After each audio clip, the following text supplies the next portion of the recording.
You're listening to The Range, Gardner Webb University, streaming and on-demand programming. Jeff Powell in the studio with Dr. Elizabeth Amato, political science professor here at Gardner Webb University. And we continue our series of conversations about politics, presidential politics. Politics out of Washington is our primary focus, though we may stray from time to time into other topics. Well, we've done it. We've had the transition of power. We have. We have a new president. It is exciting. It is done. Number 45. 45. Nice round number. It is. I think I can remember that. 45, yes. One of the things I wanted to do, because I'm sure we'll be talking about the new administration Lots and policies. Of things to say about Trump to come. Exactly. But I think it would be appropriate to take a step back a moment and look back on the president who has now left office. 44, Barack Obama. What did he promise? What did he deliver? What will that legacy be? Let's start off with what is probably his signature piece of work in his office, and that would be the Affordable Care Act, also known as Obamacare. Absolutely, yes. In fact, that was interesting political football at the beginning of this was what was it going to be called? Because originally Obamacare was meant to be a bit of an insult, and then Obama, I think, wisely embraced it. The term. Yeah, I think that was a wise move. This was the first big thing that Obama wanted to accomplish, right? And he knew that he had the numbers in Congress, right? Democrats, for the first time in quite a while, had the numbers in Congress because the truth of the matter is if you're going to put through that kind of policy that is going to transform the American healthcare industry, which is, I think, 1/4 of our economy, at least those are the numbers I've heard, right? You're going to need serious political support in Congress. And at the time, at the beginning of his 8 years, he had the so-called supermajority. Supermajorities in both the House and in the Senate. And what is really fascinating about that whole episode is it was still very difficult for him to get it passed. And in truth, a lot of the senators and congressmen who initially supported it, they have lost their seats. In fact, that would be a direct correlation between, why some of them have lost their seats today. But he got it through, right? I mean, this was a huge accomplishment. It went into effect. It has been in effect. It's had its ups and its downs. Republicans still have not cared for it. Campaigned against it, basically, from the beginning. From the beginning. This has been kind of, I would say, even in direct correlation to their increase in numbers. This has been their constant thing. And one thing does distinguish Obamacare from other large pieces of legislation that has been through Congress, things like the Civil Rights Act and whatnot. There was no bipartisan support. Right. It was a straight by the parties vote, and there was not even barely a vote to spare in either the House or the Senate. And that is unusual. Normally in Congress, if you're going to do something that massive, you need some level of bipartisan support. And I think to some extent, this is the revenge, right? This is the thing that is putting it at risk, is the fact that Republicans are not going to let that go. We didn't have a part in making it. We have no ownership in it. We're not interested in its continuation. Yeah. And, Donald Trump ran very much on, I'm going to repeal it, I'm going to repeal it. Now, of course, he's trying to make good on that. So this very important part of President Obama's legacy is in danger. It is. I think there's at least two ways of looking at it, right? First, that specific piece of legislation is in danger, right? It may be that Republicans will succeed in repealing it, but what I think would be the more strategic or the second way of looking at it is that Republicans will have to replace it with something. They cannot repeal it and that's it. It's over. We're going back to the way things were. That's not going to happen. And Trump and other Republicans, some of them are smart enough to realize this. It will have to be replaced with something. So in the positive column for Obama, we can say that even if the Healthcare Act is repealed, he will have succeeded in instituting the fact that more federal control and regulation of healthcare will be necessary, because certain components of that bill were very popular. You couldn't be faulted for preconditions, the sort of guarantees to have healthcare. In some form or fashion, those elements will survive. Yeah, and I guess that is the question going forward is, 20 million or so people that did not have health care got health care. And it would not look good to see that number reversed for the new president. And I think that, in fact, this is something that Republicans, at least some of them, are sensible and aware of, right? You can't go back to the way things were, right? There's no way you can get rid of it entirely. So you're going to have to replace it with something. And from maybe a congressional institutional perspective, this is maybe a healthy process, right? We're actually, not in the nicest of ways, but we're finally going to get that bipartisanship, or at least that input by the two parties that would have ideally been there in the beginning. Nicely put. So that was one of course, the major initiatives. A lot of political capital expended upon this. It really hurt Obama in the long run. I mean, it expended so much political capital. It made it very difficult for him to accomplish other domestic policy issues. Yeah, I guess it was one of the main issues that did indeed politicize and polarize Congress into these camps where, no secret, the Republican Party said pretty straightforward and blatantly that what we're going to do is impose him on everything from here on. They had been cut out of making the Affordable Health Care Act, and that is congressional hardball. The United States does not have a parliamentary system, and so we expect that the parties will work together. And if one squeezes out one party, they'll just do it back to the other side. It comes back, yeah. That's right. Now, one of the things that candidate Obama said as he was running for election is that I am going to, pretty much as soon as I get into office, close the prison at Guantanamo Bay, Cuba. And how did that go? Well, he did that his first day. In fact, I think that was his first signing moment. It depends on how you look at it.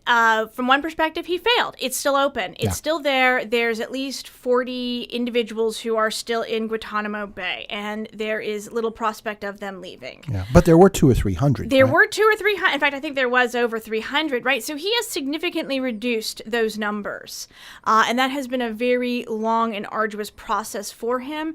Part of the difficulty in getting Guantanamo Bay shut down was not being able to coordinate with Congress on this point. And this is also something where his party pushed back on him. His original goal was he wanted to put these individuals into federal prisons and have them put through federal courts. The problem is that became a no-go issue for congressmen.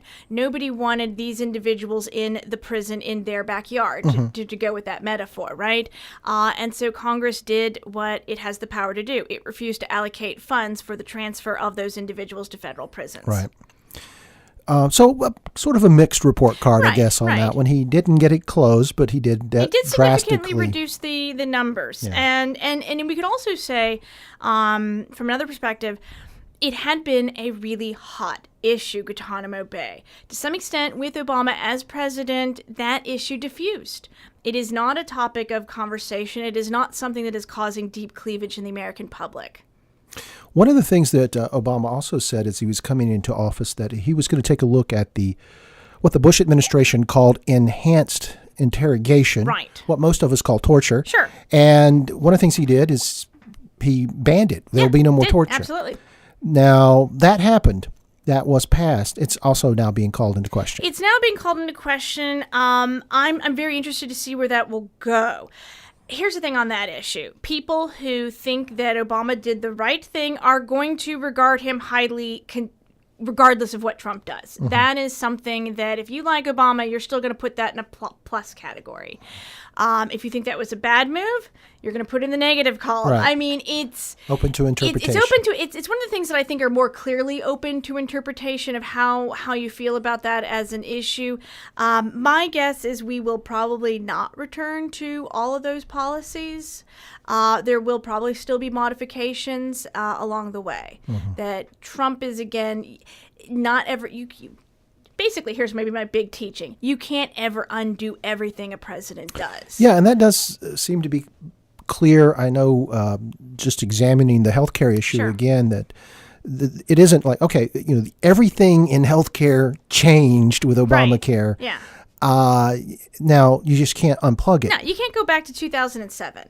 That's not going to happen. Things have changed. Probably one of the more controversial things about the Obama legacy is he's not the first to use, executive order, but he expanded it. He expanded it greatly into many areas. And as you just said, once you've done something like that, you can't really undo it. So the door is wide open for successive presidents to give executive orders. Right. And this is one of the interesting things that, if you paid attention during the Republican debates, was an issue. And it was very interesting listening to how people stood on this. So you'd have somebody like Cruz or Rubio who often expressed more sympathy with the policy goal itself, but who greatly disapproved of the executive order that created it.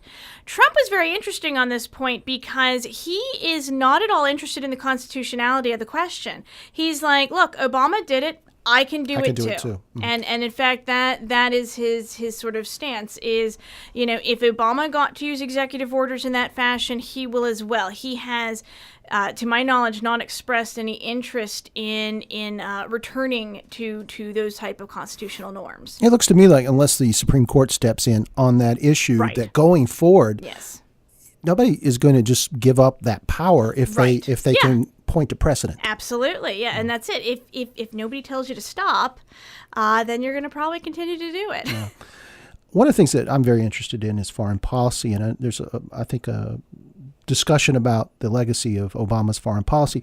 Very early on, he talked about a pivot to Asia. Sure. Any reflections on his pivot to Asia? He's tried. He did try, but things kept getting in the way. Part of it was the TPP, which was the trade policy that he wanted to establish, the partnership that would have been a NAFTA-like similar relationship with various Asian countries. That is, I think, right now dead in the water.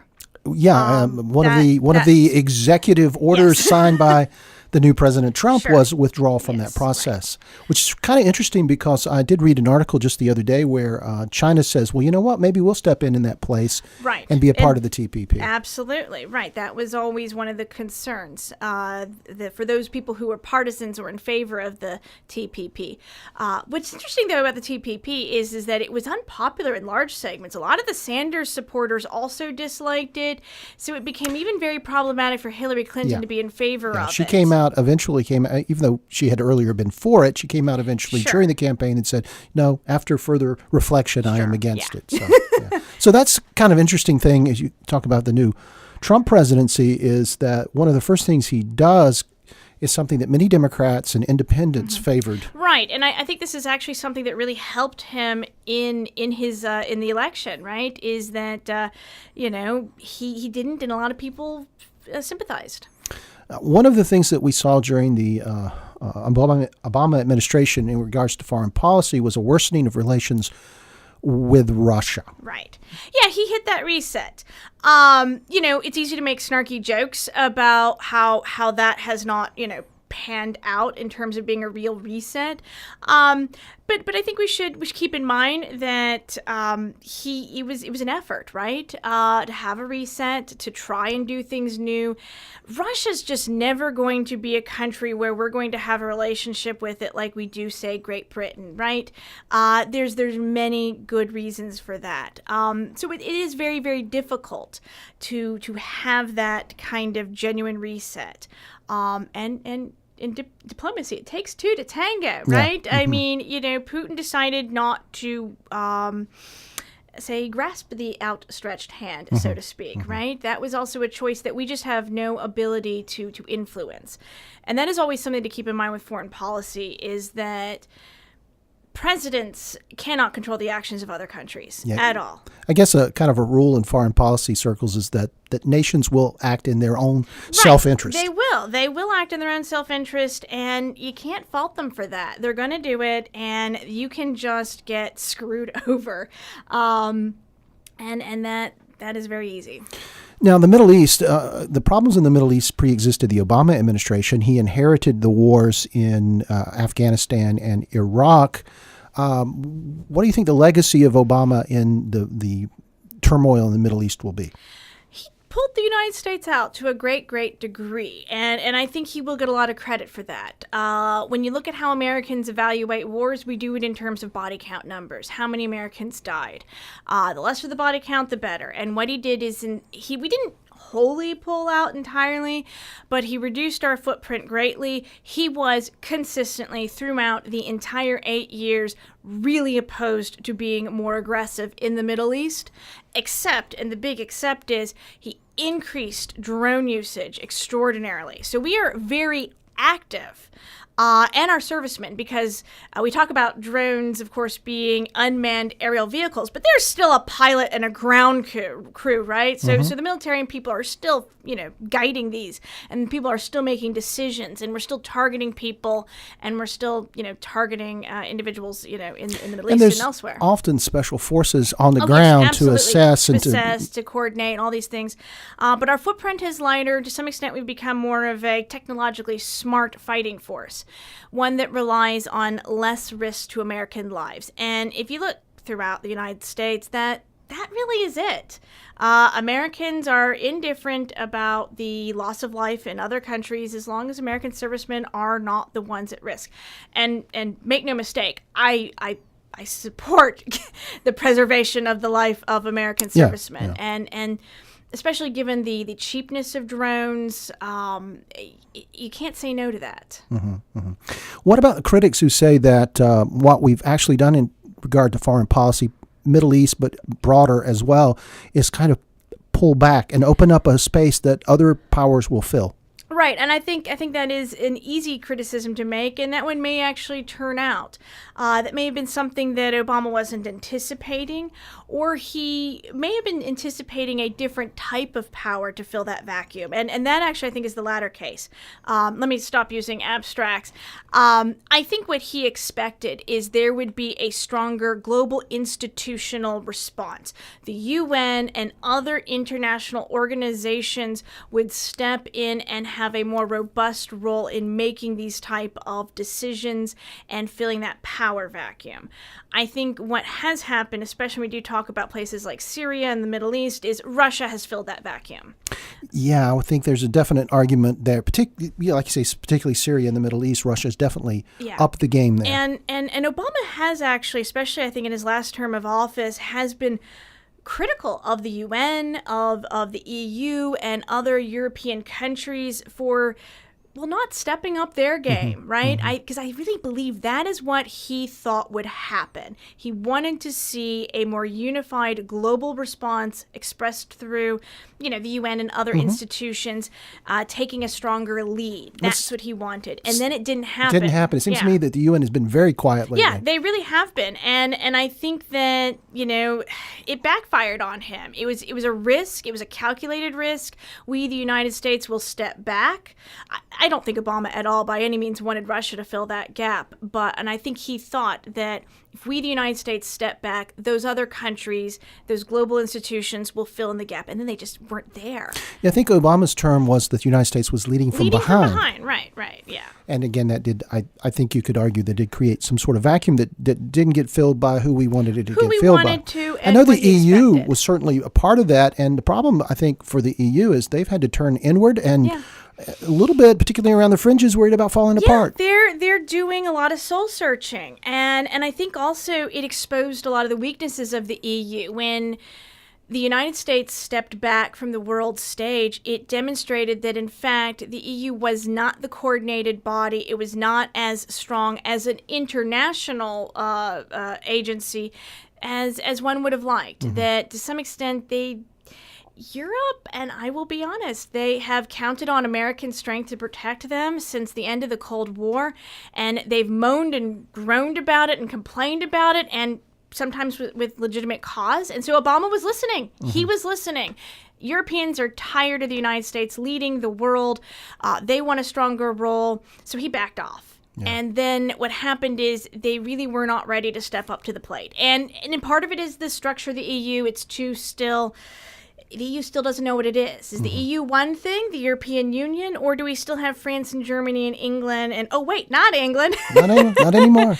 Spain and whatnot, and their economic partnership has also suffered a great deal. It looks like a lot of their risks, they've had too much internal difficulties, and they just were not there to step up.